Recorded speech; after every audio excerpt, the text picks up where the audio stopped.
Hello, my name is Maxwell Bennett, and I'm a senior at Lake Washington High School in Kirkland. My question concerns online voting. For the elections this November, if it still isn't safe to be in large crowds, how feasible is 100% online voting? How will communities with limited internet access still be able to participate? In addition, how reliable or secure is online voting when compared to a handwritten ballot? Well, thank you. That is a great question. I appreciate it. This is a discussion that we've been having for decades, and unfortunately, my answer doesn't change just now that we're under this crisis.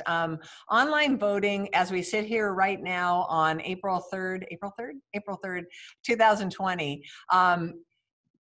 Isn't secure. I mean, we have companies that say they can do it, and there's a lot of talk out there about it. But at the end of the day, as I think probably every one of you sitting there knows, the internet is not a safe way to transmit data.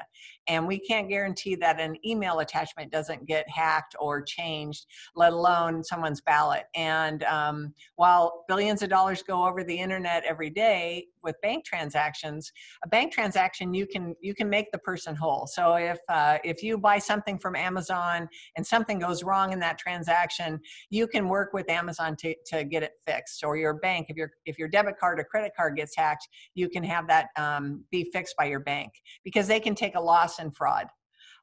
We can't do that with your vote. And to be able to maintain your voter secrecy and protect that transaction, there's a point where we take off your name from even an absentee ballot, so you have a secret ballot. When you do that in an electronic environment, once I do that, if we determine that your ballot was hacked, there's no way to go back and correct it, because your ballot's already in the ballot box, so to speak. And then the other reason that I think is even a bigger challenge, even if we could solve all of those today, the bigger challenge is, how do I make all of you believe that those results were legitimate? Right now, we have a paper-based system that every voter is returning a paper ballot, and county election officials keep those ballots. They audit them. They do recounts. They do a lot of things to instill confidence. And we can ultimately, right? If this were a ballot, we could look at this ballot and we could argue what was on it, and we might not see the same vote. But there's something about tangibly handling a ballot. If you put it in an electronic world, now we're all arguing about code.